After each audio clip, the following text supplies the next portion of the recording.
Welcome, everybody, to episode 40 of UnHacked. Guys, we've been doing this for a hot minute. We were talking about before we got started here. Bryan, Mario, my regular guests, and today we're joined by a new face, Matt, and we're going to do some introductions here to kick this off. I'm Justin Shelley, CEO of Phoenix IT Advisors, and what we do is we keep the Russians from stealing your money, and if there's anything left, we keep the attorneys from coming around and hoovering that up. So that's what we do. We work in the Dallas area as well as out west, Nevada, Utah. That's pretty much it for the most part. Just a small footprint. Mario, tell everybody who you are, what you do, and who you do it for. Mario, are you with us? Sorry. Bryan, my screen froze. Oh, there he is. I'm here. Okay. Mario Zaki, CEO of Nasdaq. We are located in New Jersey, right outside of Manhattan. We service small businesses that want to be secure from hackers. Bryan, what do you got for us? All right, Bryan Lachapelle with B4 Networks, based out of the Niagara region, Ontario, Canada. And I like to say that we help business owners throughout Niagara and the Barrie area remove the frustrations and headaches that come with dealing with technology, whether it be cybersecurity or just improving efficiency in operations. Beautiful. And Matt making his debut appearance on UnHacked. Matt, tell us what you do and who you do it for. Well, thanks for having me. My name's Matt Horning. I'm the CEO of Blue Tree Technology. We're based out of Kansas City. Our goal is to help small businesses take the mystery out of their technology and to secure them so they can do what they do best. All right. Guys, today we're going to do something a little bit different. We've had some guests on recently, and we used to have more of a scripted format. We're breaking down headlines of the news and lessons learned and stuff like that. Today we're going to kind of just freeball it. So, and I will give you my muse a lot of times is Reddit. It's a dumpster fire, but it's a great place to go to see what people are thinking about.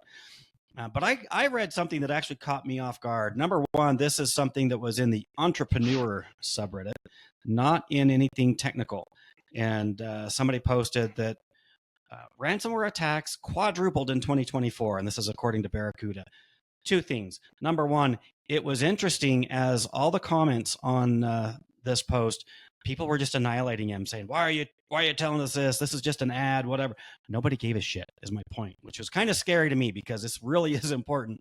And in the entrepreneur subreddit, everybody's just blowing it off. So I'm like, okay, we have a bigger problem than I thought on that front.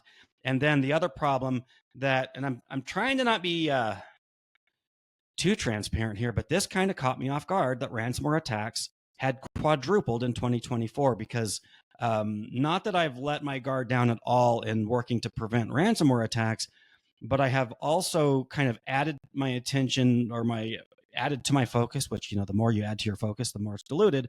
I'm looking at BEC attacks. You've got email compromises and, Microsoft 365, people are getting in there. And so anyways, it was just like, all right, let's sit down today and just talk about what is going on. What's the landscape? What are you guys worried about? What do you see in the news? What do you see with your clients? What do you see with your prospects? What is keeping your clients and prospects awake at night? That's it, guys. That's the introduction. So I'm just going to kind of kick this thing to the other end of the field, and one of you guys pick it up and run with it. Go. Yeah. I can give a little bit of a head start here. Ransomware attacks have been increasing, and it's a combination of many different factors, but primarily ransomware as a service, which I'm not going to get into right now. I'll let some of the other hosts here tackle that one. But cyber criminals are actually doing what business owners should be doing, and that is using artificial intelligence to rapidly expand their reach. And so they're hopping onto the bandwagon of using artificial intelligence to craft new and compelling emails that are free of grammatical and English errors. They're able to send it out in ways that bypass spam filters, and they're able to use artificial intelligence to tailor their attacks to the individual receiving it. And so instead of just a big giant blast out to everybody, they're actually tailoring each and every individual email and or attack vector specifically to that person that they're trying to target. So it's becoming a lot more focused and a lot harder to detect them. In the old days, we'd be like, yeah, just look for spelling mistakes and look for things that don't look right, bad English. You can't do that anymore. I mean, Yeah. sometimes you do still see that, and then you're just like, Jesus, we're dealing with an amateur here. But it is interesting. You bring up a good point. And a very overgeneralized statement or observation is that the bad guys typically pick up new technology faster than the good guys do. Right. Fair? Yeah. That's fair. Of course They do. have a financial incentive to. So do we. Right. But we're asleep at the wheel again on Reddit. Like entrepreneurs, people who are trying to build their wealth. That's the number one goal of an entrepreneur, but we're not going to try to protect it. I mean, come on. Mario, I think I cut you off. Did you have something to say? Well, just to kind of add on to what you guys just said, the thing is when we are sitting with a prospect and we're telling them like they need like a BDR, they need all this like, security stuff. They understand that this stuff is not adding to their bottom line, right? They're not Correct. whatever we're giving them is not making them more money. All right. But with these guys, if they actually test and purchase some of the stuff, they can actually test against it and see if it will. For them, it's even more like it will eventually add to their bottom line. So they are able to invest in some of the stuff because if they can go get around it, it actually is going to make them money. And the other thing that I was going to say too is with the way we work and with AI and stuff like an automation and stuff like that, we're trying to get this like the computers to do a lot of the stuff on the back end by itself. And that's what these guys have already started doing. Now with AI, and they're getting templates, they're putting in the software, and they're just letting it run by itself. All they had to do is install or maybe upload like a CSV file with like emails, or they're having it automatically scrub like LinkedIn, to know who the CEO is or CFO or whatever or C-suite. It's automatically doing the work. So a lot of times this stuff is almost now set it and forget it and just wait for the money to come in. You're 100%. Matt, I think you tried to jump in a couple times. What did you have to say? You're 100% correct. You're dealing with a criminal that is motivated by money. And you're dealing with a notification system that is not doing the job for small business.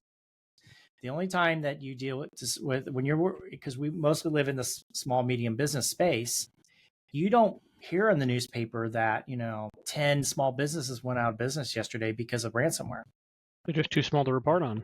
100%. It's Hollywood events, MGM, pipelines, governments, and even those hospitals. And even those are only getting to local unless it's a nationwide hospital.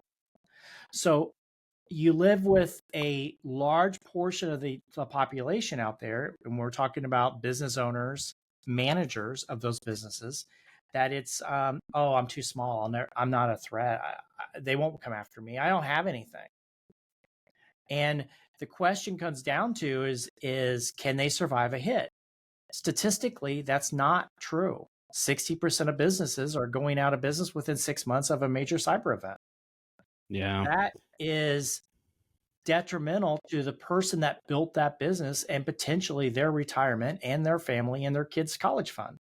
But they don't think of it that point of view. I'm too small. I'm nothing. I'm not, I don't have the budget, whatever. And it comes down to two things on that. One, knowledge of what their costs are. So are they charging enough for their own services to actually protect them, to run their business correctly? Okay. And knowledge about what happens when it does happen. Can they survive that?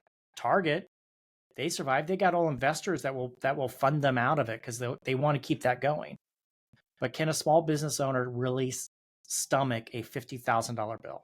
100, 150,000? When does a cutoff happen? And that is something that they need to really look at. The statistics are horrible. The statistics say that most businesses will fail after a breach. Yep, 100%. Well, and also I think everybody here has heard this from a prospect, hopefully not from a client, but definitely from prospects where they'll say, I don't have anything to protect. I don't have anything that the bad guys are after, right? Has anybody here not heard that? It's probably one of the most common pushbacks that I get when I'm trying to help a business protect themselves. And I've just started saying, well, do you have a bank account? Do you have a kid's college fund? That's all they're after. 100%. They're after your money, and you don't think you've got anything to protect, but God damn it, if you've got $5 in the bank, you've got something to protect. Well, I can add to that too. It's not even just about money. Let's say you have no money. Let's say you legitimately have nothing that you believe the criminals want. You have contacts, you have friends, you have business colleagues, and your reputation is something you want to keep. They hack you, they're going to find out that you have nothing that they want, but you might know somebody they want, and they might be able to use you as a vector to bounce and to get into another business who does have something they want. But now it came through you, and now it's your reputation, and they're pissed off at you because you're the one who exposed them because you were too short-sighted to say like, you know what, I don't have anything that people would want, so I won't bother protecting myself. Now all of a sudden you're sending out spam and junk email and infecting your peers and your friends and your colleagues, and they're losing millions of dollars, and then you're going to wish you had it in place. Yeah, I don't disagree with that at all. I will say, though, that our prospects, the people that we are trying to help, they do have real money that needs to be protected. And they do have real reputation, like you said. You know, and these are the entities we're trying to help people protect. Keep the hackers out of your bank accounts, keep the government out of your bank accounts, and keep the attorneys out of your bank accounts. This is over and over the problem that we're dealing with. And reputation, sure, that's going to prevent you from building in the future. What you have right now has to be protected. Because if, like we say on, title of the show, UnHacked, you don't get unhacked. If this happens, if you get breached, your reputation is shit, your bank account is shit, and now you're in the middle of a lawsuit for, now we're talking about you're going to have to make money just to pay back what the attorneys are coming after you for. So it's just, you can't wait until it happens. And we all deal with we are dealing with clients right now. I mean, there's some of us that are dealing with one owner businesses, right? One employee, it's the owner, and that's it, right? Yeah. But if you have one employee, you need to think outside of yourself. So as a business owner, if I go down, we have 10 employees, okay? 9 other families are affected. Okay. And if I can't bring the business back up, that means there's probably 9 other families who can't make a house payment or a car payment, right, or a child care payment, whatever. Their life is drastically affected because of my short-sightedness. And I think, and I believe that we as IT professionals and security professionals need to spend more time educating that side of it. You're right. Your business may not have financially a lot, but can you take a hit and can you bring it back up and then be able to make payroll? Because statistically, when a hacker gets into an environment, they're sitting there for 6 months before you even know anything. And a lot of times the only reason you know is because they made themselves known. And that's when you get a little screen that says pay Bitcoin.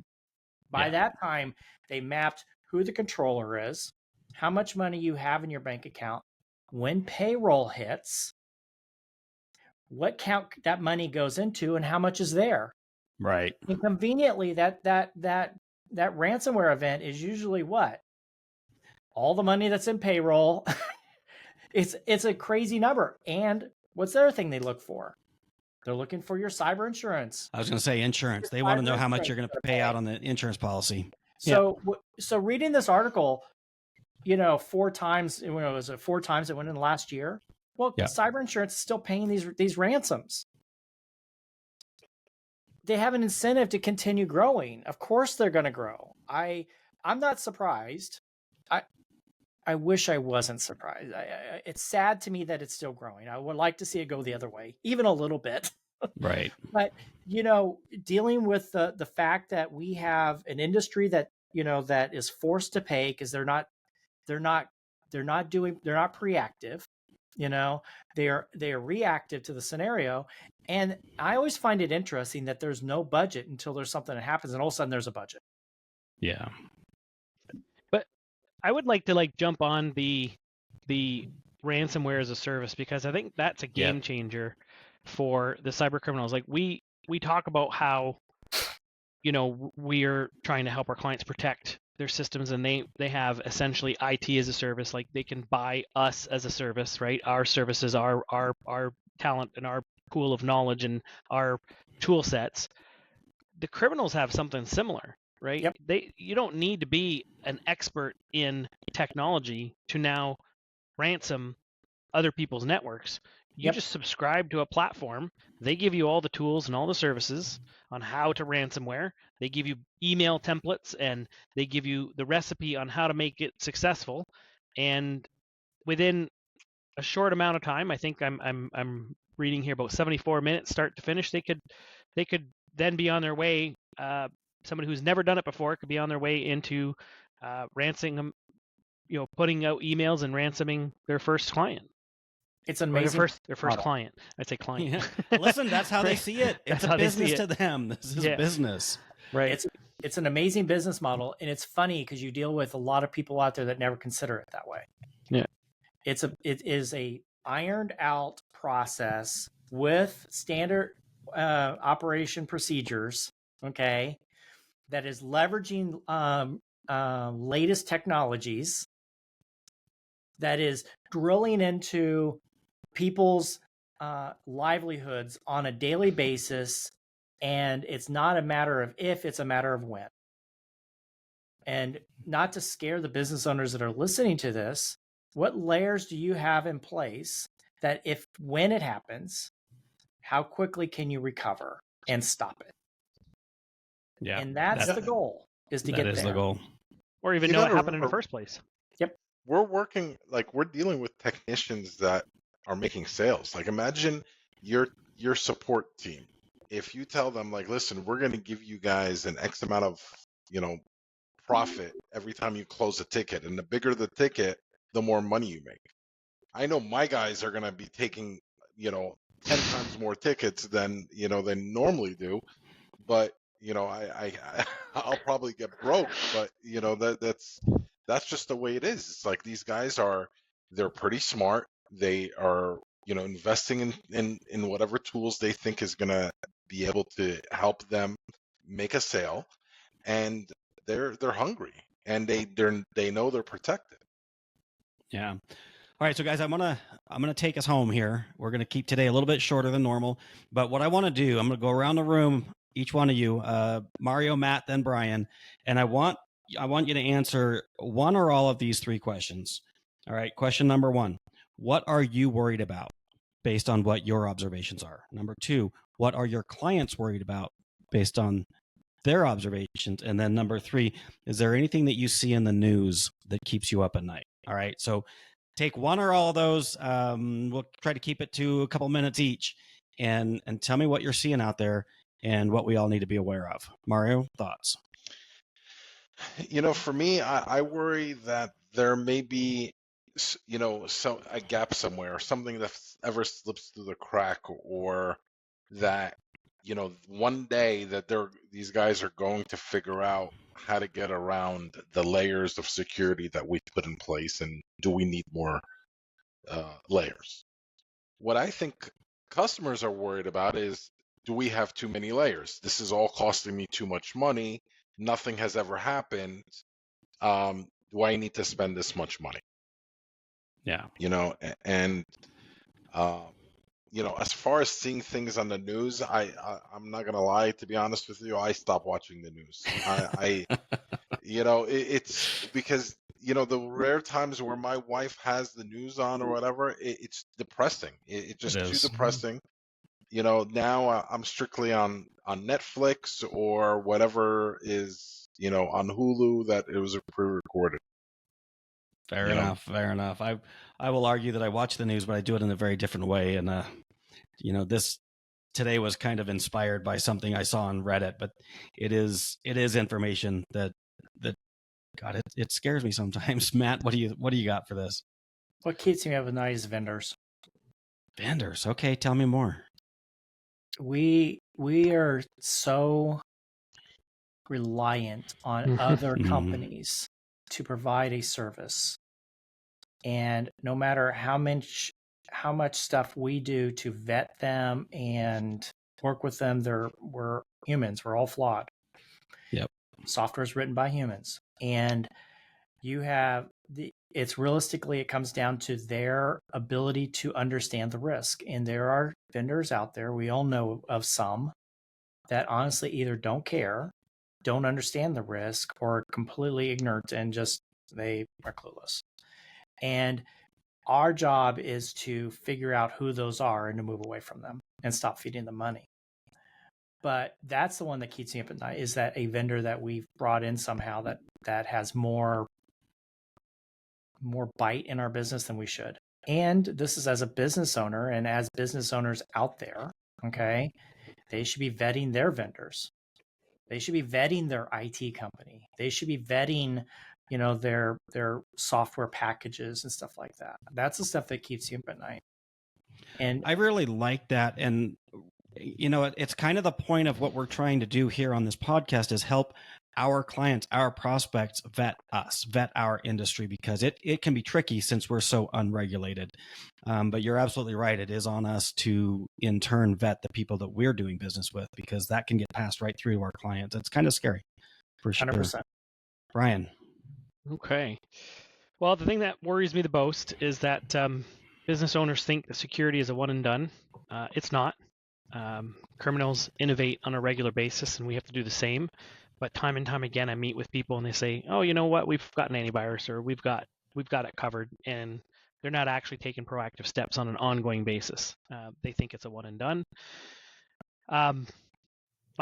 Like the people that I've talked to, the clients that I have, a lot of them are just worried about saving dollars. But in my opinion, it's a pay me now or pay me later situation. You could avoid the oil change, but eventually you'll have to pay the piper, right? Something's going to happen, and it's going to be a lot bigger than if you had just taken the precautionary measures. And what keeps me up at night, honestly, I hate to say it, but it's AI and how quickly criminals are engaging with AI and able to leverage it to take advantage of people that in ways that we would have never thought that would have been possible just a few short months ago. And they're now leveraging it, faking live, Zoom meetings where you think you're talking to somebody and you're not. It's just a completely artificial person being played by, an actor essentially that's superimposing in real time who you think you're talking to. It's just absolutely incredible the things that they're able to do now. And it does not take. Am I the AI guy? Yeah, and it does not take a technical expert to make it happen either.